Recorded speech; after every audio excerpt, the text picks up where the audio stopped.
आओ राजा, तेज राय कुमार, खा लो पपड़ी दही, रोटी साग अचार। राय बहादुर से अपना रिश्ता याद कर विशंभर की आंखें भीग चुकी थीं। अपने बेटे को लगभग रोज अपने हाथों से खाना खिलाने वाला, उसे इतना चाहने वाला विशंभर जैसे अनंत की पीड़ा, दर्द, तकलीफ महसूस कर रहा था। उसकी आंखों से बहते काले आंसुओं में इतना दर्द, इतनी तपिश थी कि जमीन पर टपकते ही उसका हर कतरा नीचे पड़ी धूल में जलकर सुलगने लगता। वहीं पीछे खड़े योगी अमृत अब तक अपने जवाब के इंतजार में थे। उन्होंने फिर पूछा, आखिर क्यों तुम्हारी शक्तियों का सामना नहीं किया राय बहादुर ने? बताओ मुझे। राय बहादुर का ये प्रश्न जैसे विशंभर को उसकी ममता भरी यादों से बाहर ले आया और उसके सामने अब वो दृश्य उभर आए जब राय बहादुर ने उसे जिंदा जला दिया था। उस वक्त उसके लाख पुकारने पर भी बगैर पलटे राय बहादुर उसे जलता छोड़ चले गए थे। वो मंजर याद आते ही विशंभर के बहते आंसू पल भर में सूख गए। गुस्से में थरथराते उसके होंठ जैसे गुस्से में भींचने लगे। उसकी आंखों में आग की लपटें उठने लगीं और वो फिर से पागलों की तरह जोर जोर से हंसने, नाचने लगा, गाने लगा। यादों के इस जखीरे ने विशंभर के सीने पर जैसे एक ही बार में दर्द और ममता दोनों को ही कुरेद दिया हो। उसकी आंखें काली हो गईं, भौहें तन गईं। उसके बड़े बड़े दांत हंसते हुए चमकने लगे और वो दांत पीसते हुए अब गुस्से में बोला, मौत का रिश्ता है मेरा उस एहसान फरामोश के साथ, तबाही का रिश्ता है। इससे ज्यादा तुम्हें उसके बारे में कुछ भी जानने की जरूरत नहीं होगी। योगी अमृत कोई और सवाल करते उससे पहले ही वो फिर पागलों की तरह नाचते हुए योगी अमृत के पास घूमने लगा। है जख्म भी ये अपने, कितने नासूर सपने, मेरी दिलबरा कहाँ तू, कहाँ मेरे अपने, सब मारे जाएंगे सब उजाड़े जाएंगे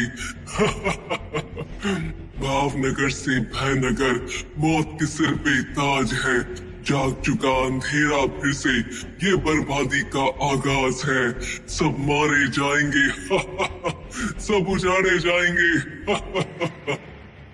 नाचता हुआ विशंभर ठीक योगी अमृत के पीछे जा खड़ा हुआ और अब अपना एक हाथ हवा में उठाकर जाने क्या बुदबुदाया और अगले ही पल अपना दूसरा हाथ रख दिया योगी अमृत के सिर पर।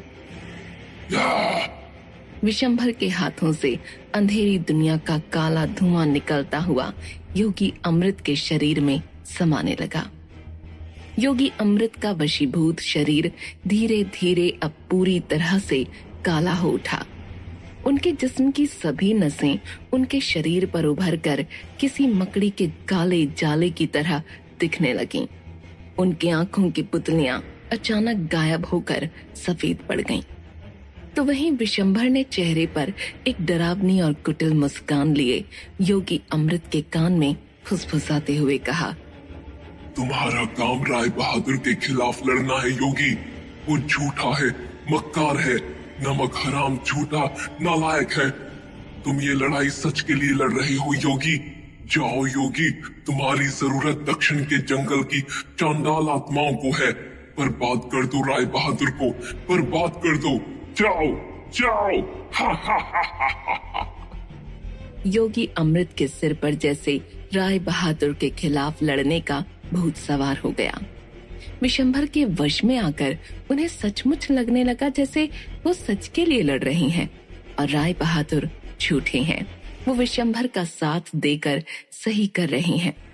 योगी अमृत किसी कठपुतली सा विशंभर के इशारे पर बिना कुछ सोचे दक्षिण के जंगलों की ओर बढ़ चले, जिसे देख विशंभर अब जोर जोर से हंसने लगा, जिसे देख खंडहर की सारी शैतानी ताकतें फिर मलबों से निकलकर चीखती चिल्लाती हवा में मंडराने लगीं। इधर हवेली में भानु न सिर्फ योगी अमृत को लेकर परेशान था, उसे ये भी चिंता सता रही थी कि आखिर राय बहादुर की शक्तियों के बिना इन काली शक्तियों से लड़ना आखिर कैसे संभव होगा।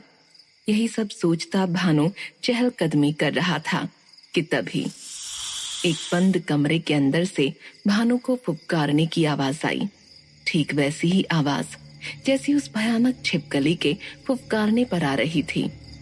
भानु डर कर चौकन्ना हो गया। सिहरते हुए उसने धीरे धीरे उस कमरे की तरफ अपने कदम बढ़ाए। तभी एक साया तेजी से उसके पीछे से गुजरा। भानु चौंक कर पलटा, मगर पीछे कोई भी नहीं था। इधर कमरे के अंदर से फुफकारने की आवाज आई। भानु का अब डर से बुरा हाल था।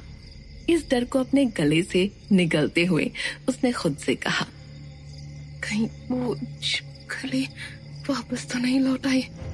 तभी उसे फिर लगा जैसे उसके पीछे से कोई साया फिर तेज गति से गुजरा, लेकिन इस बार पलटने के बजाय भानु डरता हुआ उल्टी दिशा में राय बहादुर को पुकारते हुए भागा। राय बहादुर बचाओ, छिपकली छिपकली। मगर तभी वो दरवाजा अपने आप खुल गया। भागते हुए भानु के पैर जैसे वहीं के वहीं जम गए। डर के मारे किसी मुजरिम सा हवा में दोनों हाथ उठाकर भानु खड़ा हो गया। ये बोलते हुए हालांकि डर के मारे भानु की रुलाई निकल गई, पर भानु ने हिम्मत दिखाते हुए बिना पलटे ही इस फुफकारती आवाज को डराने की कोशिश करते हुए कहा, देखो, शायद तुम्हें पता नहीं है, राय बहादुर लौट आए हैं। तुमने मुझे अगर कुछ भी करा तो वो तुम्हें जिंदा नहीं छोड़ेंगे, मार डालेंगे तुम्हें। मगर फिर कुछ सोचकर घबराया भानु बोला, मतलब अगर तुम जिंदा हो तो जिंदा नहीं छोड़ेंगे, पर अगर मरी हुई हो, कोई आत्मा हो तो भानु को आगे कुछ न सूझा। एक बनावटी मुस्कान के साथ वो बोला, देखो, गलती सबसे होती है, पर फिलहाल तो राय बहादुर की शक्ति भी बिल्कुल वैसी की वैसी है। लौट आई है उनकी ताकत, लौट आई है। देखो, मैं उन्हें नहीं बताऊंगा कि तुम लौट आई हो, तो तुम मुझे छोड़ दो। कहते हुए भानु ने धीरे से वहां से सरकने की कोशिश की, मगर तभी पीछे से किसी की सिसकियों की, किसी के रोने की आवाज सुनाई दी। भानु तुरंत रुक गया। नहीं जाता हूँ, मैं यही हूँ। तुम कहती हो तो छिपकली जी, भानु ने फुसलाते हुए कहा, मगर तभी पीछे से वही रोती हुई आवाज इस बार चीख कर बोली, मजाक बनाने की भी हद होती है, मैं छिपकली नहीं हूँ। कहते हुए अब वो और जोर जोर से रोने लगी। भानु पलटा, उसने देखा पीछे छिपकली नहीं, उसकी पत्नी रानू है, जिसके शायद रोने की आवाज ही भानु को उस छिपकली की फुफकार लग रही थी। भानु की सांस में सांस आई। अरे, मैं तो मजाक कर रहा था पत्नी जी, तुम थोड़ी ही छिपकली हो, तुम तो मेरी प्यारी मसक्कली हो। भानु ने बात संभालते हुए रानू को गले से लगा लिया। पर तुम रो क्यों रही हो? भानु का प्रश्न जायज था, पर रानू का जवाब शायद उस लायक नहीं था जो वो अपने मुंह से अपने पति को बताए। ग्लानि से भरी रानू कैसे बताती भानु को कि श्रावणी का वो जिंदा खून उसी ने पश्चिम के खंडहरों में जाकर काली शक्तियों के हवाले किया था, कि उस छिपकली के वश में आकर उसी ने उस पिशाचनी के साथ मिलकर मुखिया चंदन लाल के पोते नंदू पर काला जादू कर उससे वो हत्याएं करवाई थीं। अपना इतना काला सच वो कैसे बताती भानु को? अपने इस घिनौने रूप से रानू को खुद से नफरत हो रही थी। फिर अगर ये बात भानु को पता चली तो वो शायद जिंदगी भर रानू से बात नहीं करता। इसी डर से रानू बिना कुछ बोले सिसकियां लेती हुई भानु के सीने से चिपकी रही। वहीं भानु के समझ में अब भी कुछ नहीं आ रहा था। उसे अब भी जाने कहां से वो डरावनी फुफकार सुनाई दे रही थी। ऐसा लग रहा था जैसे कोई उसे लगातार देख रहा है, कुछ बोल रहा है। वहीं इस बात से बेखबर कि जिस शख्स को अभी अभी श्रावणी ने उस झोपड़ी से बाहर आते देखा वो कोई और नहीं, अंधेरे का सेनापति विशंभर है। श्रावणी झोपड़ी में झांकने के लिए आगे बढ़ रही थी कि क्या अभी अभी जिसे तलवारबाजी करते उसने देखा वो राय बहादुर ही है या कोई और। श्रावणी हिम्मत करके आगे बढ़ी, पर जैसे ही वो झोपड़ी के नजदीक आई अचानक उसका पैर फिसला और वो चीखती हुई किसी भयानक काले गड्ढे में गिरती हुई पल भर में वहां से ओझल हो गई। वहीं ये चीख सुनते ही खाना खा रहे विशंभर और युवा राय बहादुर दौड़ते हुए बाहर आए, मगर बाहर कोई भी नहीं था। ये देख विशंभर और राय बहादुर दोनों हैरान रह गए। किसी लड़की के चीखने की आवाज दोनों ने ही सुनी थी, फिर वो गायब कहाँ हो गई? दोनों ने घबराकर आसपास ढूंढा, मगर कहीं भी कोई नहीं था। तेज, वो आवाज? विशंभर ने चिंतित हो कहा। हाँ बाबा, मैंने भी सुनी वो आवाज, मगर यहाँ तो कोई भी नहीं है। राय बहादुर ने हर तरफ देख कहा। सच में वहां कोई भी नहीं था। युवा राय बहादुर ये सोच हैरान थे कि फिर आवाज आई कहां से, तो वहीं विशंभर किसी गहरी सोच में डूब गया।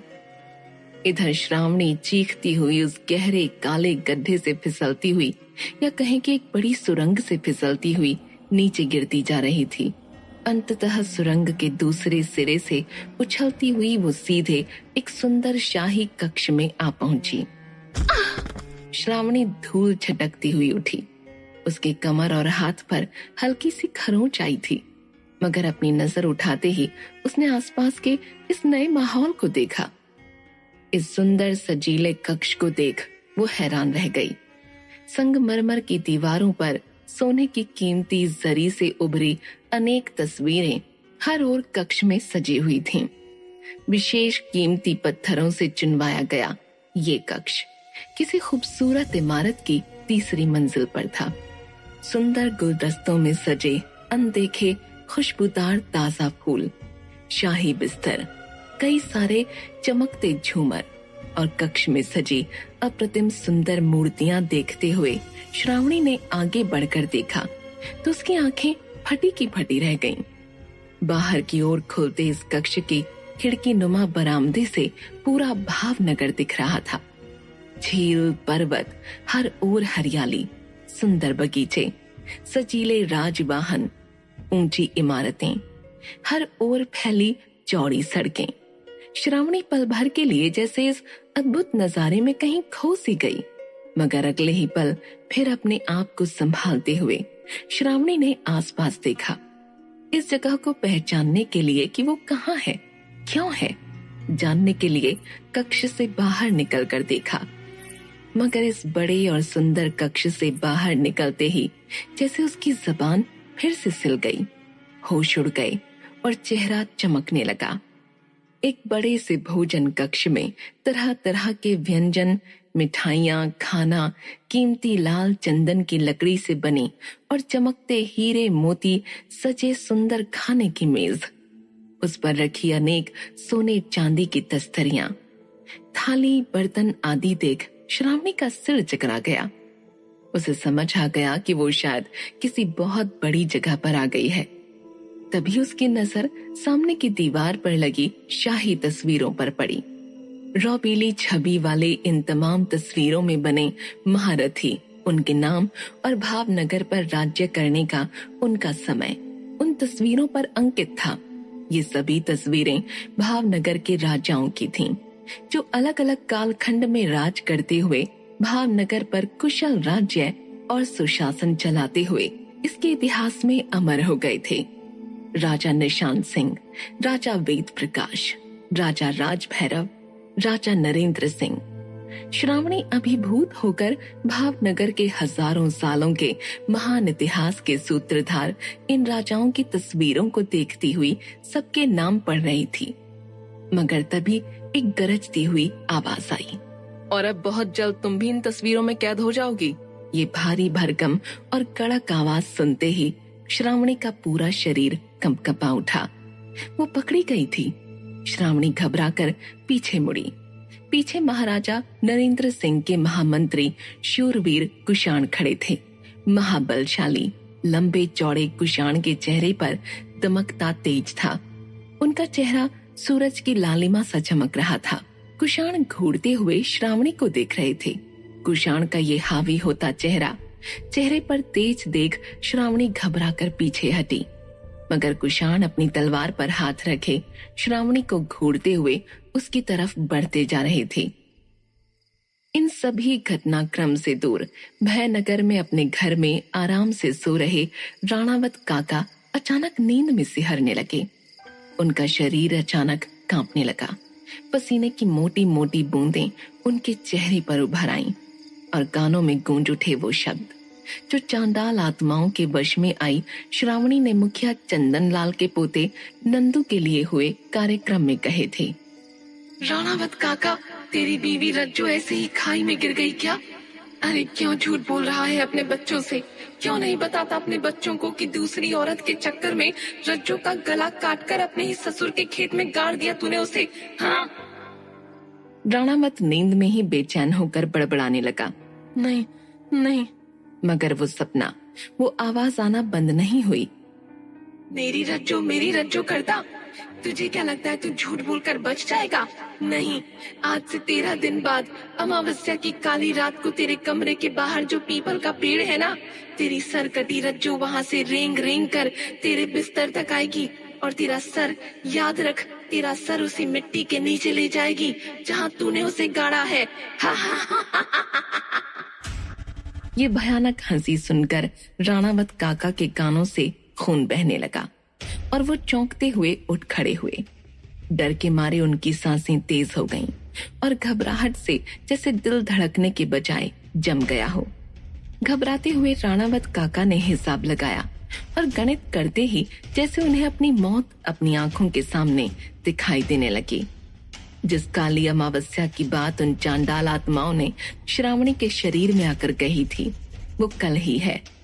डर से थरथराया राणावत अपने मुंह का पसीना पोंछ जल्दी से कुर्ता पहन अपने कमरे से रात में ही कहीं भाग खड़ा हुआ। मगर उसे ऐसे घबराते हुए कमरे से निकलते हुए उसके कमरे के बाहर लगे उसी पीपल के पेड़ से कोई देख रहा था। घनी डालियों से रेंगती हुई वही अधगंजी झुलसी पिशाचिनी अपनी लंबी जीभ लटकाए नीचे उतरी और भागते हुए राणावत काका को देख जोर जोर से हंसने लगी। क्या सच होगी श्रावणी की कही बात? क्या रज्जो राणावत काका का सर काट कर ले जाएगी? कैसे बचेगी श्रावणी महामंत्री कुषाण से? जानने के लिए सुनते रहिए भयनगर, ओनली ऑन पॉकेट FM।